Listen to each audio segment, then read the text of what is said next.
novamente para continuarmos a nossa conversa sobre os ensinamentos do Mestre Jesus na visão da doutrina espírita. E para que essa conversa seja compreensível, uma conversa agradável e que possamos tirar proveito desta meia hora, vamos rogar a Deus, que é nosso Pai, a Jesus, que é nosso Mestre e Senhor, e a todos os companheiros da espiritualidade que trabalham conosco, que nos orientam, que nos intuem, para que chegarmos ao final, vamos dizer, valeu a pena, era isto mesmo que eu estava querendo. E hoje nós estamos recebendo aqui a Marina e nós vamos conversar sobre um tema que é um tanto quanto polêmico, mas ele é necessário. Nós precisamos conversarmos e praticar esta situação que nós vivemos hoje, que é a intolerância religiosa. Marina, o que nós podemos falar sobre intolerância religiosa? Bem, boa noite, Zé Maria. Boa noite aos nossos amigos que nos dão sempre esse prazer e essa oportunidade de aqui estarmos. É sempre uma alegria no coração podemos partilhar de ensinamentos que a doutrina espírita tem nos auxiliado tanto a refletir. A questão da intolerância religiosa. Hoje, qualquer um de nós tem acesso a notícias do mundo onde guerras religiosas se estabeleceram. A maioria das guerras que o mundo conheceu até hoje são guerras por questões religiosas. Elas se iniciam por conta da intolerância religiosa. Uma intolerância que é gerada em cima, muitas vezes, do que uma religião prega e incita os seus adeptos a excluírem outras criaturas, a não aceitarem outras formas de entender Deus, de glorificar a Deus, de honrar a Deus.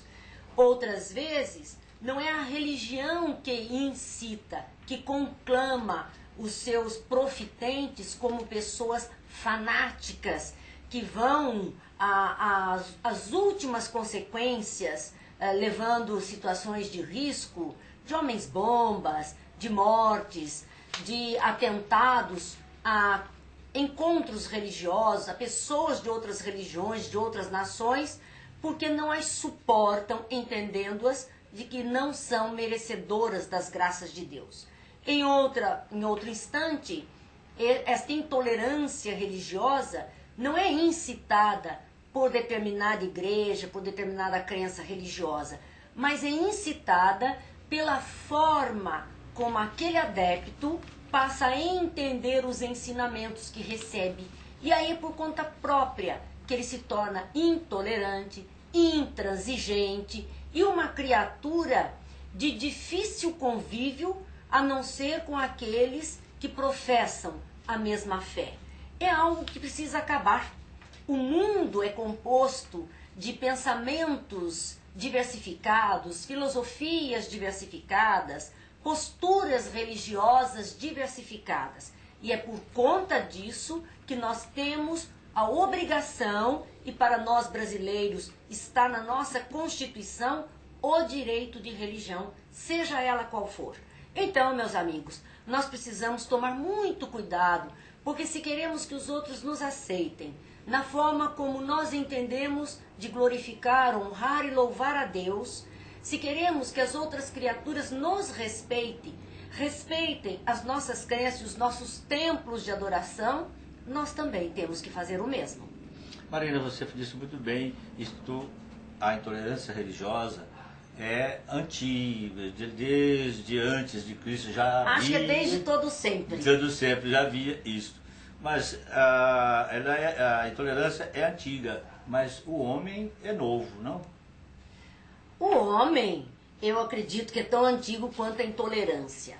O homem mais esclarecido, o homem com uma visão maior e com uma ideia de diálogo interreligioso, intercostumes, interlínguas. Hoje o homem tenta fazer esse congraçamento, é uma aldeia global, como nós dizemos. Então este homem novo, disposto ao convívio com o ser diferenciado, é um homem que está desenvolvendo algo que no final do século XX e este começo do século XXI ganhou destaque, uma palavrinha simples denominada alteridade. Na verdade, é o alter ego, porque nós somos essencialmente egoístas, voltados para o próprio ser, para o nosso ego. E é muito interessante a questão do ego e do id, que nós podemos rapidamente comentar. O id é o que verdadeiramente nós somos, é o self, é o verdadeiro, é o eu interior. Mas nós, homens aqui encarnados, vivendo a materialidade da vida, nós não nos ocupamos muito do id, não. Nós nos preocupamos muito com o ego, que não é mais o ser, mas é o estar. É o como estou, onde estou vivendo, que língua estou falando, que fé estou processando. E aí, quando eu falo de egoísmo, é uma ideia de voltar-se apenas para este estar, para os que compartilham comigo desse estar. A proposta da alteridade, porque a terminação aí, idade, no alter ego, significa a aplicação de uma visão alter, envolvendo outras criaturas, envolvendo o todo que está em redor de nós. Então é sair de nós mesmos, nos projetarmos para o campo do outro, para entendermos a vida do outro. A alteridade é o respeito essencial e a boa convivência, o poder viver com as diferenças, conviver com as diferenças.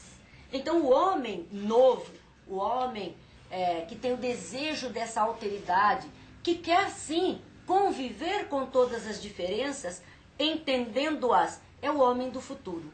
Este homem excessivamente radical, fanático, limitado e preconceituoso é o homem do passado. Este é o homem do passado, e o homem novo que eu quis dizer é exatamente por aí. Mas Jesus, quando ele passou por aqui e que ele nos deixou escrito a sua sabedoria, né, que os evangelistas, né, coletaram as palavras de Jesus e nos deixou o Evangelho nos mostrando. E Jesus só pregava união. Ele não falava em religião. Jesus era alter ego. Ele era a criatura altruísta, aquele que se ocupa do outro. Ele não era o egoísta, ele era o altruísta, aquele que se ocupa do outro. Nunca questionou de qualquer criatura que ele ajudou, que encontrou-se com ele pelas estradas da vida, pelos caminhos, solicitando seu amparo. Nunca Jesus perguntou: qual é a sua crença? Qual é a sua posição social? Qual é a sua raça? Do mesmo jeito que ele acode o escravo do centurião romano, um escravo judeu que vivia na casa de um centurião, de um pretoriano, um centurião romano. Imagine o conflito de educação entre um e outro. No entanto, aquele centurião descobrira no seu escravo um amigo. E o escravo adoentado é o centurião quem vai procurar Jesus. E pede a Jesus: cura aquele meu escravo. E ele diz: Senhor, não precisa ir à minha casa, se desejares, ele será curado. Ele vem interceder por um amigo de tradição diferente, de origem diferente, de raiz diferente, de religião diferente. Porém, amigo, e Jesus curou. E Jesus mostrou que esta convivência, o tempo todo ele mostrou que era possível. A passagem dele com a mulher samaritana, onde os samaritanos não falavam com os judeus, por questões religiosas, e essa intolerância religiosa era tal que os judeus não podiam atravessar o território da Samaria porque corriam o risco de serem mortos. Simplesmente por uma questão de onde adorar a Deus. Olha que parece-nos hoje uma loucura. Um povo querer adorar a Deus sobre um monte, era o caso dos samaritanos. E o outro, que era o caso dos judeus, fez um templo para adorar a Deus. E cada um entendendo que só ali Deus estaria.